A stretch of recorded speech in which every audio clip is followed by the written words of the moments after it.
Drones are already shaping modern warfare, from Ukraine to the Red Sea to the Straits of Hormuz in Iran. In my last conversation with Robert Pape, we talked about how conflicts like this don't end quickly, they evolve. And if they escalate, it's not going to look like Iraq and Afghanistan.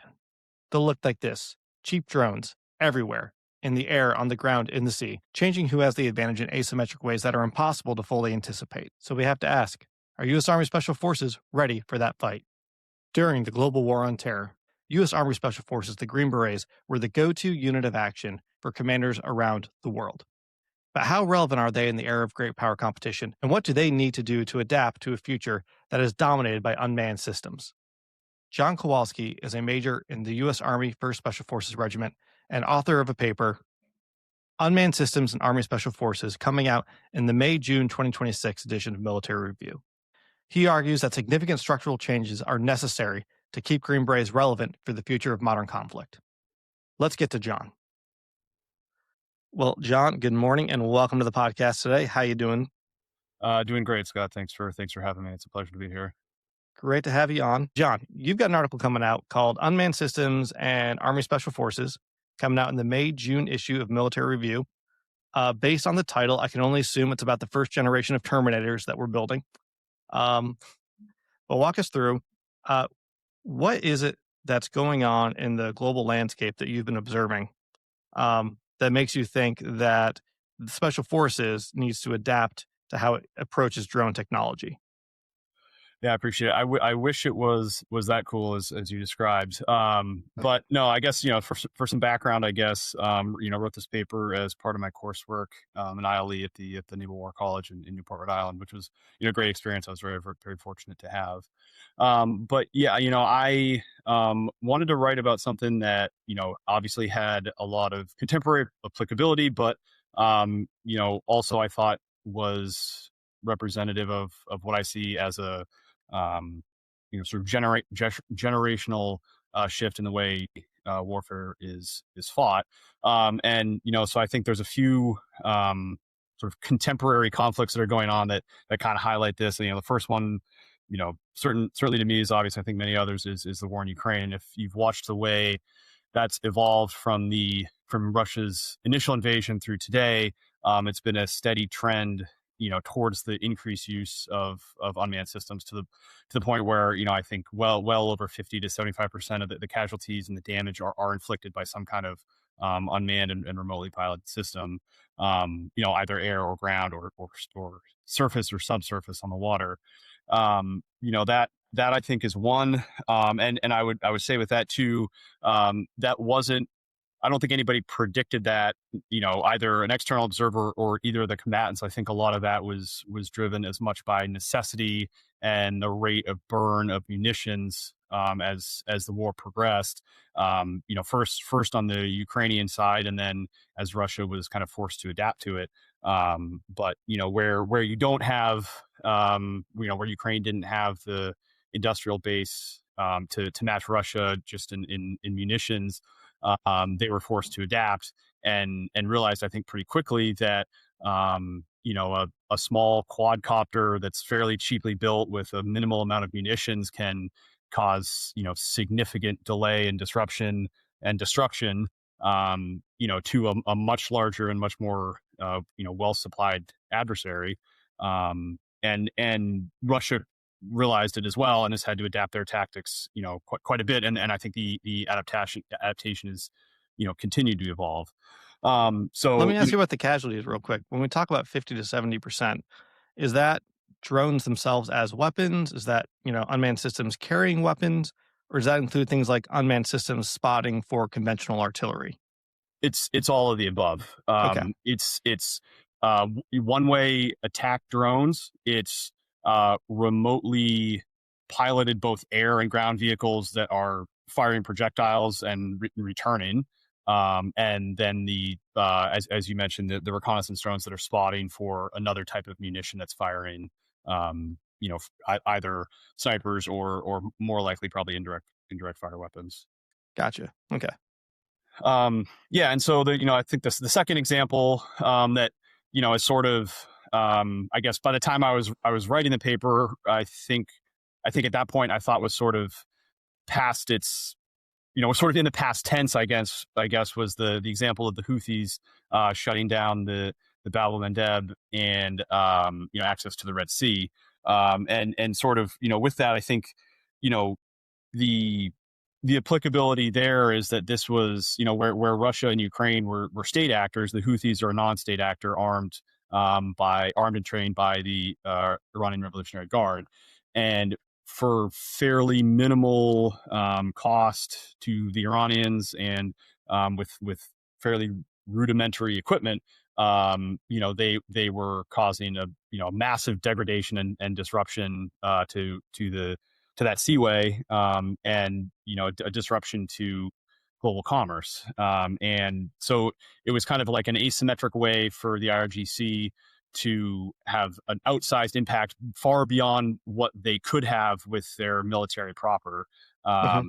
And I think we can kind of get into sort of where else this model is applicable. But obviously we're seeing something similar, in the Strait of Hormuz today, where with minimal volume of munitions fired relative to kind of what the Iranian arsenal is, and sort of what I think is kind of a lower hit rate relative to what a first gen military would have. They're still having a massive and outsized disruption to global commerce, and so I think the lesson here is that you don't have to be great, you don't even have to be good, and it doesn't have to be you. It can be a proxy force that's sort of firing a couple rounds a day and maybe hitting once every few days to still slow down or stop global commerce.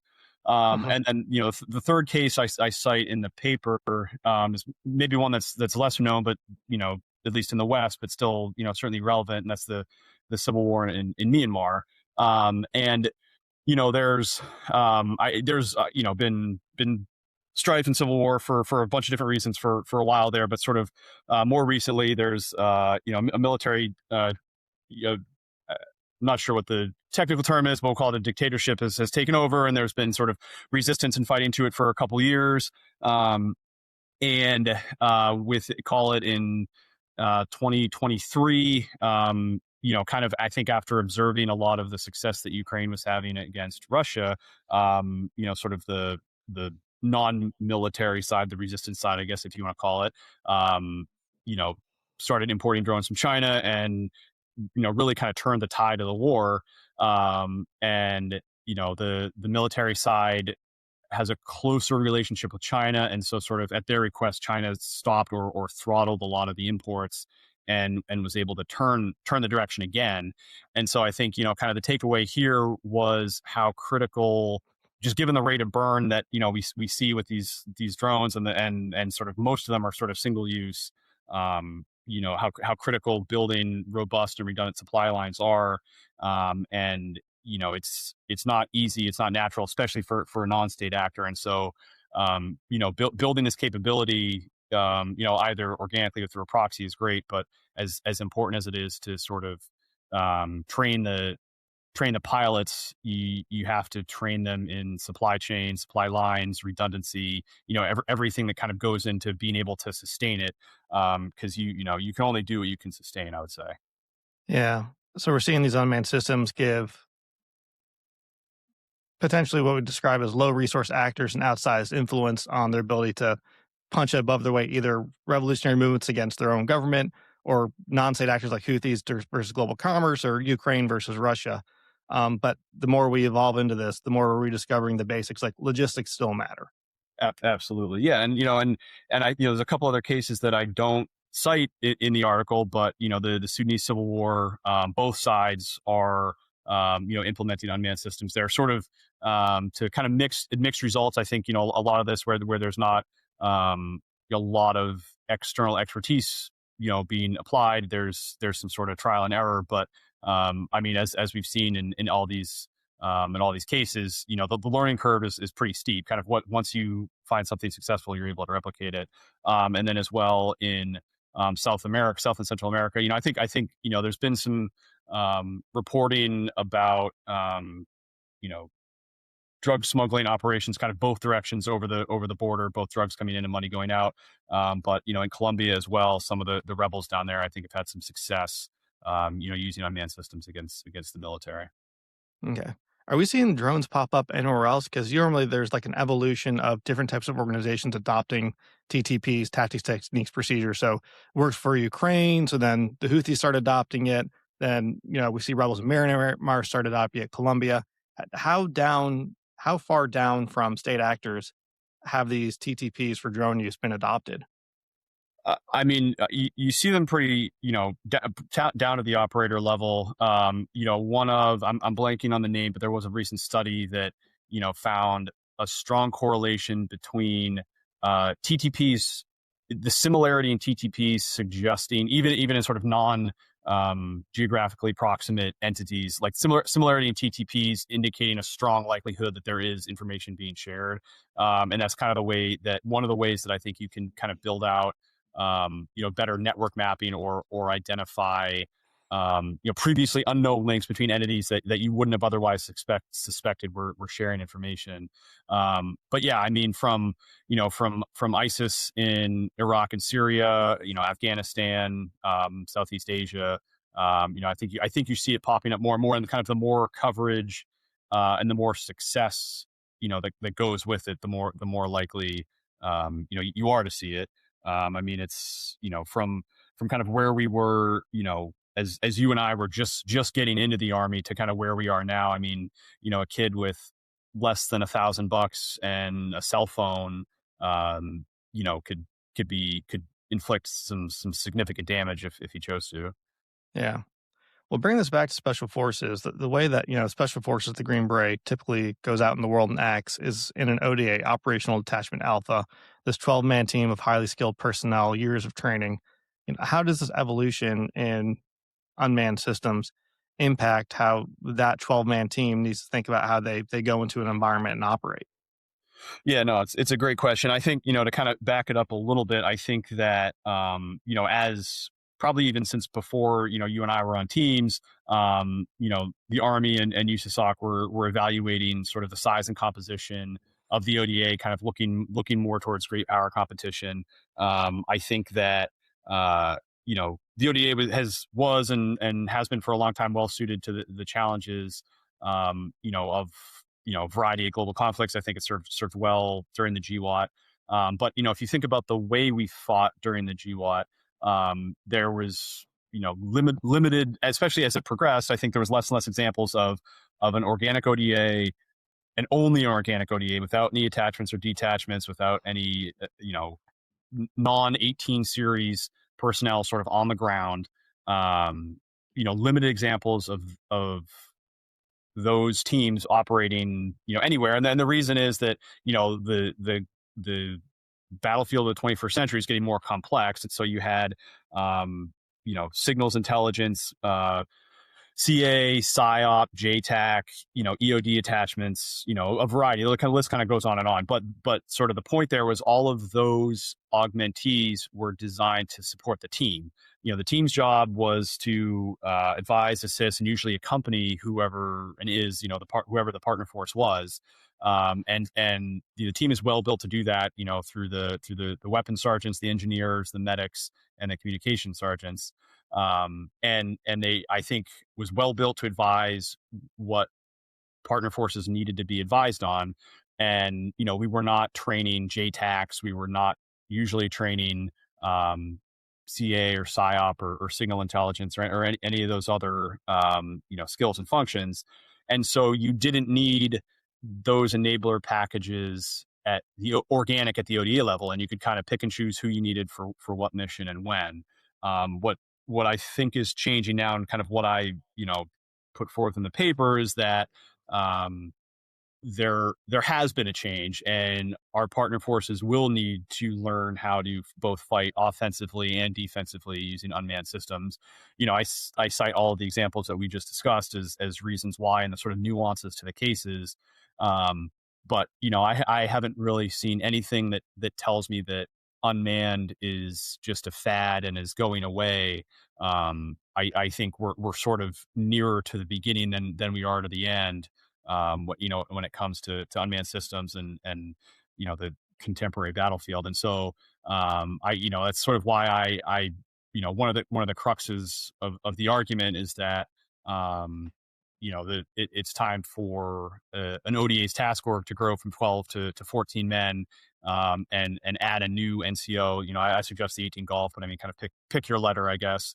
But an unmanned systems NCO, because this I don't think is something that I straight do not believe that this is something that you can just augment with a non-18 series person, because it's not just to support the team. It's going to be to train your partners on how to use it.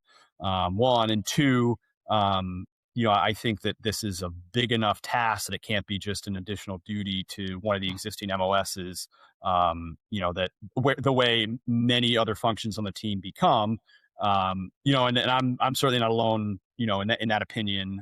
I think I cite in the paper, kind of multiple examples of, fairly senior, members within USASOC and outside that, are sort of pretty clear and candid that this can't just be like an additional duty that the 18 Echo has. In addition to comms, he's also, managing all of the unmanned portfolio on the team. It's a full-time job that requires a new pair of NCOs to manage. Yeah, and just for background for folks listening, so the 12-man structure of an ODA actually hasn't changed since 1952. It's remained the same through Vietnam, global war and terror, into this era of great power competition, all that fun stuff. And there's a couple of basic MOSs that folks join a team with. They're either weapons specialist, engineering specialist, communication specialist, or medical specialist. So what John's talking about is let's create a new specialty. Let's dig into that a little bit. You mentioned JTACs before. We've had a lot of JTACs on this program. It's a skill set where you get really good at dropping bombs from airplanes, but there actually is a special operations equivalent of that called SOTAC, where you take a Green Beret, you train them up to be a SOTAC, and they have that ability, and they're able to operate as a JTAC on the ground. So why does this need to be something that exists inside of an ODA versus something that exists somewhere else that ODAs cross-train on as needed? Yeah, no, it's a fair question, and candidly, that's kind of one of the two big counter arguments, I guess, for lack of a better term, or questions that that this position, this suggestion usually faces. And it's a fair one, and I would say, as I think we kind of alluded to, that this is a significant job, and a lot of the cases kind of highlight that. I mean, obviously, it's learning all of the offensive, just the basic flying, the sort of offensive capabilities. And I shouldn't even just say flying, because unmanned systems is not just UAVs. It's unmanned ground systems. It can be surface, meaning the water surface, or subsurface. And so it's not just flying, it's managing the ground, managing the surface, the water, managing subsurface. But learning all of those basic capabilities, how to deliver munitions, how to defend against someone who's doing the same thing to you, because I don't think that there's a conflict that the U.S. military is going to be in anytime in the near future that won't involve unmanned systems being used against us. And then it's how do you do that for yourselves, but more importantly, like that I think is important for the conventional force. It's also important for special forces, but that is the primary focus of the conventional force. In addition to all that, special forces needs to be able to train a partner force on how to do that, both while we're there sort of advising, assisting, and accompanying, and depending on the way a conflict may evolve, when we're doing all that advising, assisting remotely from a rear location, either a different island in the island chain, 1,000 miles away, maybe 100 yards to the brush. Either way, we need to be good enough at it that we can train someone else to do it well, and not just the fighting in the moment, but how do they sustain that fight? I think over and over again, we see how important logistics is, and if we can't positively resupply our partners, which is a valid assumption and something that we need to plan for. How do we ensure that they're trained to do that on their own? Mm-hmm. That's something that would be, I would submit that's something that you need on the team, on every team when you deploy, because if you're sort of saying, I'm going to keep this bullpen of my 10, 50, whatever it is, UAV guys that are going to kick out to be the trainers each time a team goes. I would tell you, well, every time a team goes, they're going to need at least one guy going with them, and you're going to burn through your guys that are your drone guys. I think that the right answer is just to have the MOS organic to the team. A corollary might be that, every time a team goes out in Afghanistan, they need to have, mechanics with them. They pull those from regular army. So if the conventional force is already going to be training and developing this capability, um, what about the special forces mission makes how they get trained on an unmanned system different than how the 82nd Airborne's going to get trained and approach developing capabilities for unmanned systems? Well, why does the mission necessitate a special forces guy doing this versus you just grab a Bubba out of an infantry formation who's been trained on this?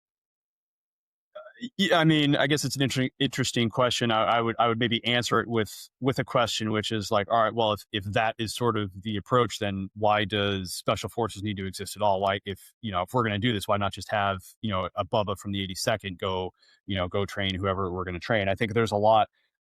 The unmanned systems aspect of it is just sort of the specific skill set. But I mean, I think as you well know, there's a lot more that goes into being a Green Beret than just that one part of it. And so, we need a guy that can do all of the Green Beret stuff, just sort of the baseline requirements, irrespective of what the MOS is, that can also do the drone stuff.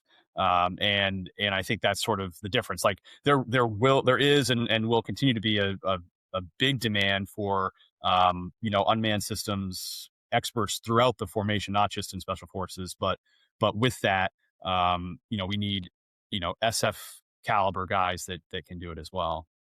Yeah, well, I think an interesting corollary here might be the way we train weapons sergeants because, yeah, they're an expert on weapons, but most of what they get trained on isn't U.S. stuff. Because you drop off this team somewhere, they don't have a supply chain necessarily. They got to be able to operate organically. So, this weapons sergeant, one of their primary functions is be able to assess what's available in the environment and train and maintain folks on how to use that because that's what we have access to. So, you might not have a U.S. supply chain backing you up.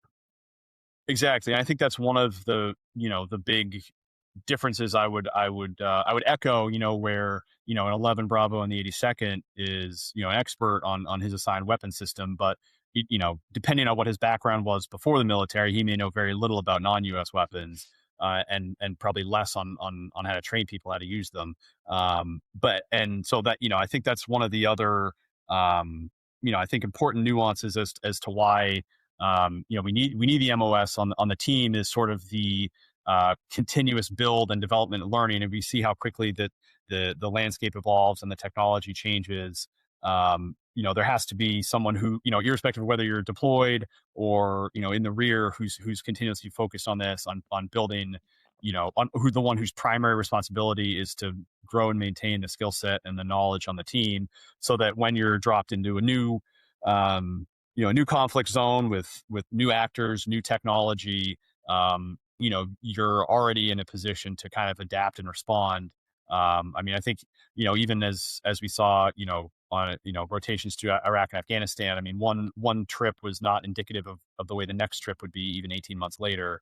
And so, you kind of have to be the one who understands at a high level, the tactics and techniques, but who's also able to apply the technology, in the moment, but, based on, as you said, kind of what you have available to you. Okay. Now, is this something that needs to exist on every single team, or can an 18 Golf be a section that lives at the company level or the battalion level? Why does, every single team need to go from 12 to 14 and have these two extra dudes on it? Yeah, I mean, I think that's the other kind of major question that, and I think the one that I address, more squarely in the article is, is this necessary, and kind of even, more pointedly, is this even possible?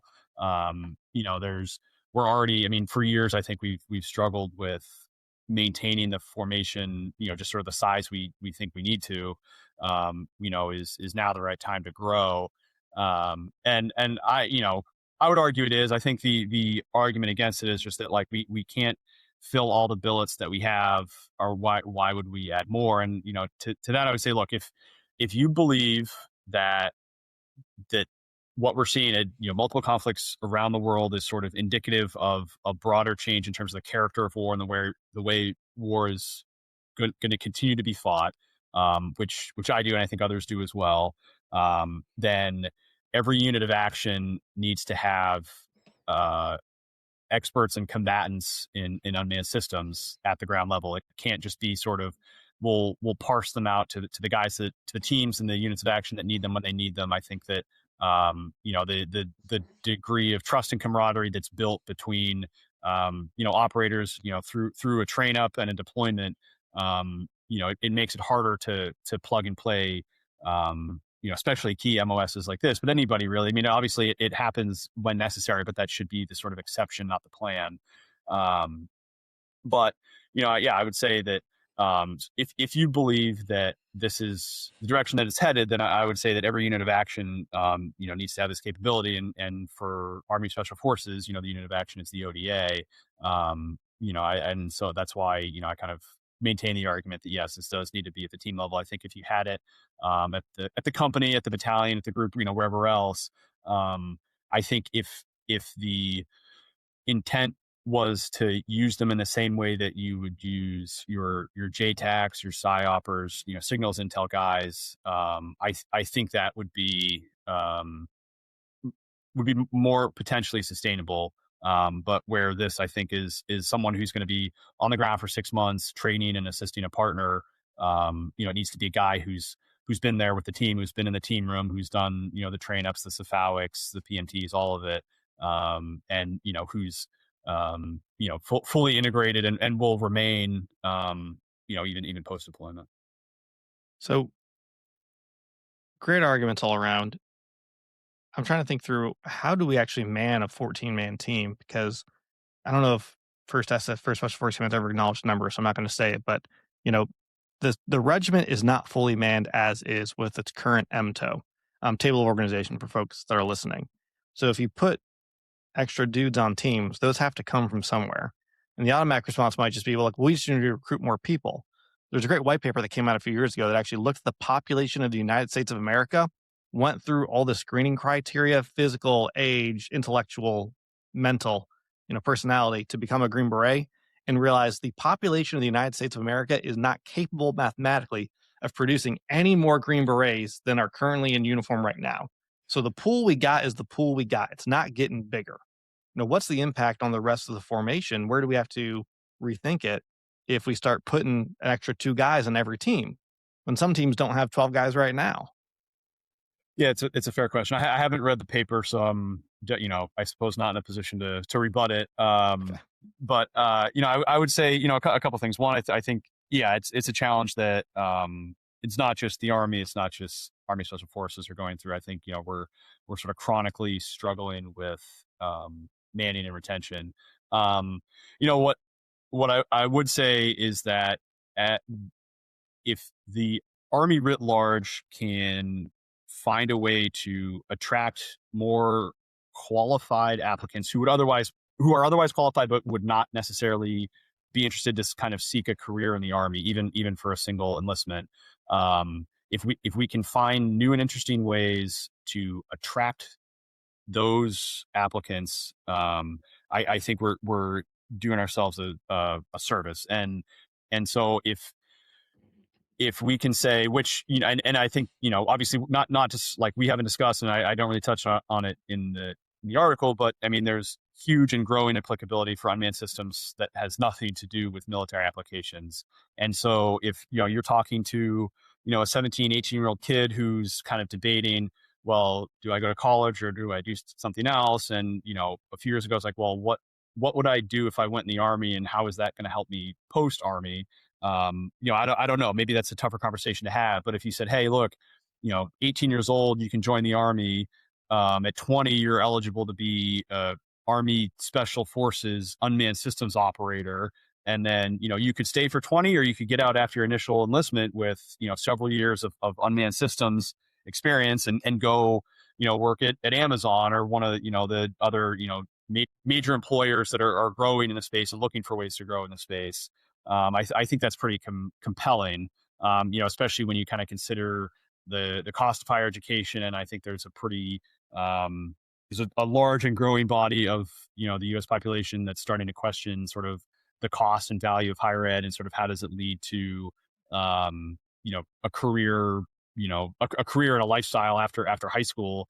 And I don't know that currently that's translated to a larger pool of applicants to the military. But if there's career fields outside of the military that are could clearly benefit from this experience, I think that's a compelling argument to make. And I would also add that even for the military itself, if you had someone who came in as an 18 X-ray hoping to become an 18 Golf, who did not make it through the pipeline, um, as we see with plenty of other people that are 18 X-ray hopefuls that fall short, they still produce quality soldiers for the Army, in a variety of other capacities. And so, whether you're a special forces drone pilot, or a conventional, drone pilot, drone operator, drone expert, there's ways to get, serve that need to the Army and get the experience that would be beneficial to you on the outside. So I think, that's probably one of the best and primary ways we would look at to attract new talent to the formation, is saying, look, this is a skill it's certainly growing in as a military necessity, but it's also growing outside the military. And so if you think about this as an alternative to college, or even uh, you know, something you do before college, and take advantage of all the educational benefits that the military offers, that's a skill set that could continue to serve you as the individual post time in the military. Do you think as we get into this era where there's so many hyper technical skill sets that the military needs? Now, I remember, I was in third group and we're talking about all right, how do we train Green Berets to hack Wi-Fi network? Like all this wazoo stuff. We're like, man, it takes so much time and effort to do this. Do you think we get to a point where the Army needs to rethink its whole labor model, especially in special operations? Because right now it's this closed labor model system where you come in, you stay for as long as you can, and then once you're out, you're out.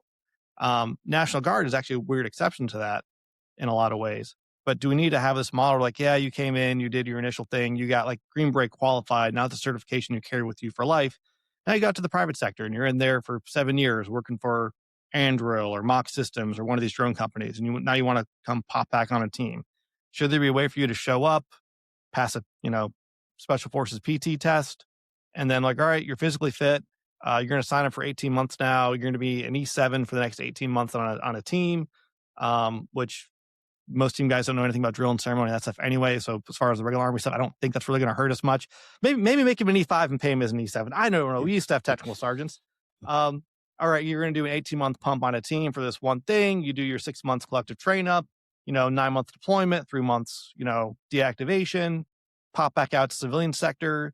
Does there need to be something where once you do your initial, you can go back out to the civilian world, have a career, pop back in for, a pump, pop back out, and this entire labor model that we have in the military just needs to stop functioning the way it's functioning because it no longer fits this high skill set demand world that we're going into? Yeah, There's I mean, a I lot think there, I know, but there's a lot there. I think it's an interesting question. I'm certainly not the expert on force generation or force maintenance. I think it's sort of an interesting idea. Obviously, a lot of you could write a whole PhD on that probably. Um, I would say, I guess maybe since you suggested it, I'll sort of play devil's advocate. Mhm. I can see a couple. At a high level, I think it's probably a great idea. If it worked perfectly, would be great. Sort of the concerns I would have is that as guys do the rotation out and rotation back in, maybe when they rotate out, they just choose not to rotate back in, and sort of we're letting a lot of otherwise qualified guys kind of leak out. Yeah, I think it's a great way to kind of keep the force fresh, and keep a lot of the keep the blade sharp in terms of the skill sets that we have. Um, I I don't know. I think if we're already concerned about force generation, maybe it works in the sense that all right, well, guys are more likely to stay in because they know they can kind of rotate in and out, or it's actually detrimental because guys rotate out, like I said, and choose not to rotate back in. I think that there's been, to my knowledge, there's been some work done um, in terms of letting more, maybe not necessarily in the special forces community, but on more of the technical and the intel side of bringing people in sort of the '03 to '04 band that are kind of the Silicon Valley types that just have the knowledge and expertise that doesn't exist outside of you, or doesn't exist in uniform, that we need to find a way to bring in, and for whatever reason, contractors won't fit the need. Um, but yeah, I mean, I think it's an interesting idea, maybe one that you can kind of continue to explore. I'd be interested to kind of hear who else has an opinion on it. Oh, people have lots of opinions on it. They don't like mine. I have not converted a lot of people to my wonderful idea yet, but I will still proselytize the destruction of the closed labor force for the DoD. I get that's a whole nother podcast. Okay, so what actually does this look like to put the infrastructure in place to create this MOS and put this capability on a team?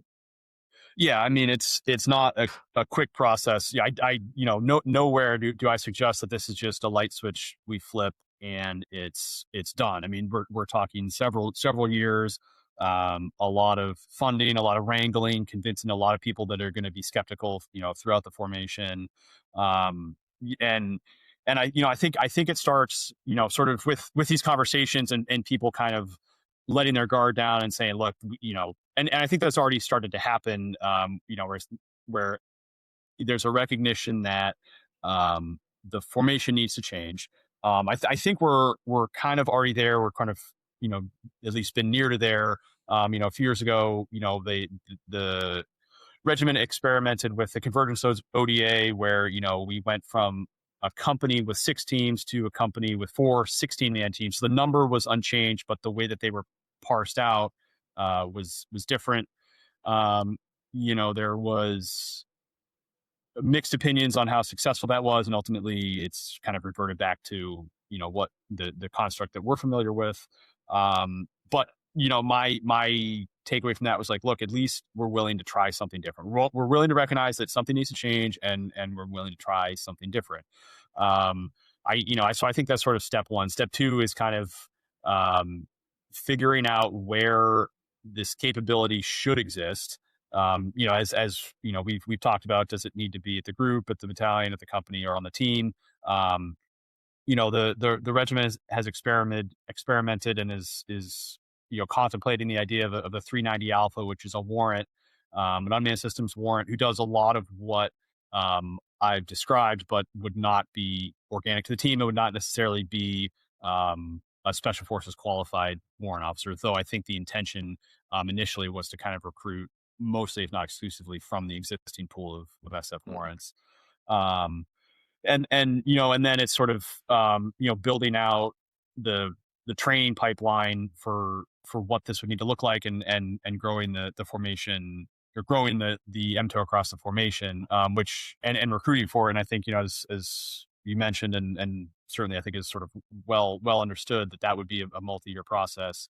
But I think more to the training aspect of it, I think the other recommendation that I make in the paper, currently USASOC and the training attachment have been running a school called the Remote Unmanned Systems Integration Course, or RUSIC, depending on who you ask how to pronounce that acronym, which is a 5-week course that trains Green Berets on a variety of elements of unmanned systems. But they for the past couple of years have only been running 5 iterations per year, and training, call between 90 and 100 personnel total, which is great. I mean, like I said, it's a step in the right direction. We're doing a lot of the right things. I think we just need to continue to do more. And so, I recommend growing that. What I think is a step in the right direction, but continue to grow it into a full center of excellence. Call it the Joint Special Operations Unmanned Systems Center of Excellence. And so not just would not serve just Army Special Operations, but all special operations, because there are, I mean, every every service and every special operations community is trying to do this. It's certainly Army's not the only one. I'd like to believe we're leading, but everybody, kind of recognizes this needs to happen. But if we have one where we kind of level the bubbles across the special operations community, I'm slightly biased. Obviously, I think you are too, but I would say it should be Army Special Operations doing it. Mhm. And so, we would, that Center of Excellence would provide, would be the MOS producing schoolhouse as part of the Q course, for the 18 golf, provide additional training, as the 18 golf kind of, or as the individuals kind of became more senior, would be a repository, for lessons learned as teams go forward and come back and make observations in terms of TTPs across the globe. One of the things that I hear when I talk to guys that are training, that are deployed and working with unmanned systems deployed or preparing to deploy, coming back, is there's not, you kind of figure it out when you're there, but there's not this one central repository of lessons learned. The battalions are doing it, the groups are doing it. But if you're, you know, not in first group, but you're deploying to the first group AOR, as National Guard Special Forces may be doing, it's harder to get access to some of those lessons learned. If instead you were rotating through as part of your PMT, could spend 7 or 14 days at the Joint Center of Excellence and kind of learn the latest on what was going on in the AOR you're deploying to, as it relates to unmanned systems. I think that'd be a huge benefit, to the units deploying. And then as well, provide subject matter experts exchange, both host and provide to other kind of host partner nation militaries, because these schoolhouses are standing up in every AOR, in partners, allies, and adversaries, are all kind of doing the same thing. And so if we have the the corollary that matches theirs, I think that's the best place to start that subject matter exchange. So you mentioned partners, allies, adversaries. Where does America sit right now as far as our ability to effectively use unmanned systems relative to our likely partners, allies, and adversaries? Yeah, it's a fair question. I'll try to sort of stay within what I'm qualified to answer, I guess. I think We want wild speculation, John. Just lay it all out. yeah, Pretend you've had 3 shots of tequila. Tell us how you really think. yeah. So my this is sort of the world according to John and nobody else, obviously, but I think that Ukraine is doing a phenomenal job because they don't have a choice. I think Russia's doing well because they've been doing it for several years. I think that the Houthis and by extension Iran and some of Iranian allied proxies, elsewhere across the Middle East, have done a good job. I think because they have a lot of experience. I think the tricky part is, if they say, necessity is the mother of invention. Like I think we're recognizing this, and I think if you go to CTC rotations today, there's a drone element of it. There's every commander across all the formations is trying to integrate this as quickly as we can. Everybody's rowing in the right direction, but I think until you're sort of learning the lessons in blood the way the Ukrainians are, it's tough to sort of instill the understanding of how critically important this is across the formation. Like where it's life and death for everybody every day. Like you will take the unmanned systems threat and fight extremely seriously because you don't have a choice. So I don't think we're doing a bad job. We just haven't been exposed to it the way into the same degree that like other militaries have. That's not to say that we haven't. There have been several examples of U.S. service members killed by unmanned systems flown by an adversary over the past, call it 36 months. So we understand how important it is. We're working to fix it. I think that there's still just a lot of work left to do, and I don't think I'm coloring outside the lines by saying that. I think that's a sort of a well understood thing. And the other the other sort of data point I would reference here, we're still the conflict with Iran is still ongoing and evolving, and we don't know sort of where it's going. But from a couple weeks ago, it seemed there's been, I would say, less speculation about a ground invasion of Karg Island or if anywhere else on Iranian territory by U.S. troops. But one thing that I seemed conspicuously absent to me when that was being hypothesized and discussed by a variety of commentators was the threat from Iran's unmanned systems to ground operators should that occur. I think everybody kind of sees like Iran is shooting missiles and drones across the Middle East, and sometimes they're hitting, sometimes they're getting shut down.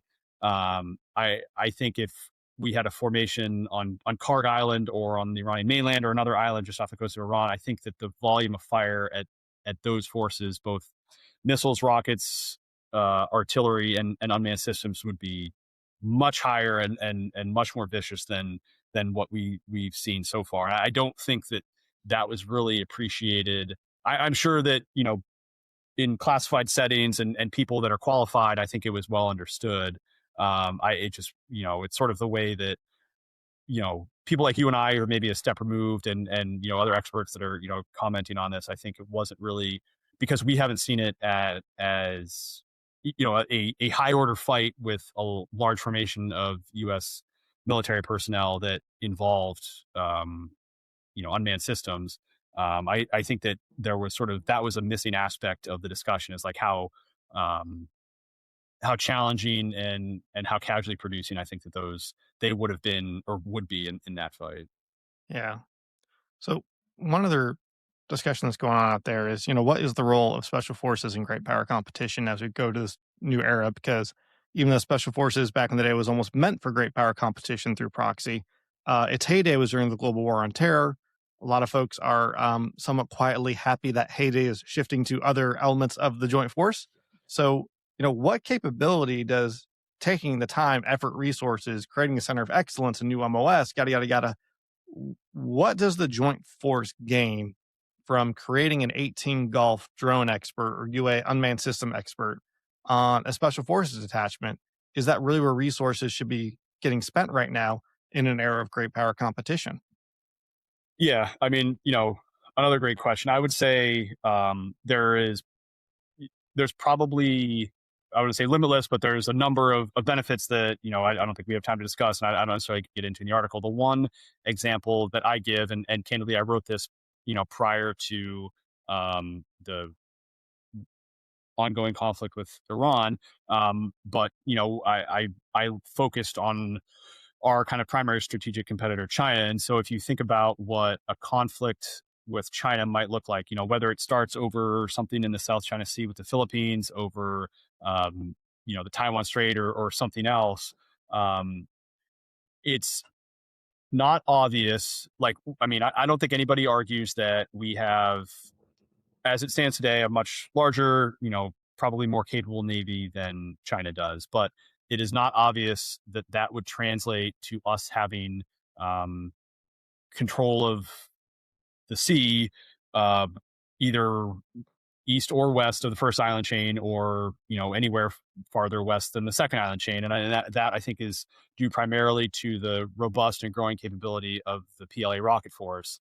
Like I said, I spent a year at the Naval War College, talked to a lot of surface warfare officers that love the Navy, love their job, but we're when you kind of got them off the record somewhere, we're not confident that an aircraft carrier would survive a long time in the South China Sea if we were in a sort of first order fight with the PLA. And if you're planning for that contingency, which I think we should be, you have to think about another way to deny, delay, disrupt, destroy China's freedom of maneuver, freedom of movement in that same area. And I think that both the Houthi case and then more recently the Strait of Hormuz, indicate that small proxy forces with rudimentary hardware and sufficient but not expert training can deliver the same effect. If you look at how much commerce goes through the Straits of Malacca, en route either to or from China. Um, you know, Maybe 10 years ago, someone in the Navy would say, oh, well, we can just blockade the Strait of Malacca. Well, I don't know if if the carrier takes a couple rockets from the PLA rocket force, that blockade may look pretty different, but you don't have to hit every single ship, every single cargo or tanker ship going through the strait. You hit one every couple days. It makes the other ones pretty nervous. And, I think as, events as recently the last 24 hours indicate we're pretty good at finding and targeting specific, non-military ships on the surface. And, if you can deliver that intel to a group of proxies that have been trained over the past 5 or 10 years, how to, interdict these ships with unmanned systems, it allows us to have strategic effects from safe standoff without risking our own surface fleet. And I think the sort of the broader question is, well, all right, how do we get ourselves in position to do this? And it starts with having the teams on the ground working with the local navies, the local police forces, the local coast guards, the local militias, and training them. And how do we kind of get the buy-in? A lot of coastal states, both in the South Pacific and elsewhere, struggle with kind of defending, if for lack of a better word, against the Chinese fishing fleet. And I think you know there's a fair amount of those elements that would love to, even not even for offensive capabilities, but just to sort of monitor and name and shame. If you fly a drone over every day taking pictures of every illegal Chinese fishing fleet in your coastal waters, it can kind of help apply pressure to the Chinese. And then if you have these same forces that are already trained on the sort of basics of unmanned systems, that as if and when a high order conflict were to kick off, that could be repurposed, for something more offensive. I think that's a capability that, unmanned system trained ODA would be, well positioned to help the joint force develop. Gotcha. Well, John, it's been a pleasure talking with you today. Thank you so much for sharing your thoughts. Really hope folks check out the article when it drops. That's going to be in Military Review in May and June of 2026. So right around the corner. Absolutely. Scott, thanks for having me. It's been great. I really appreciate it.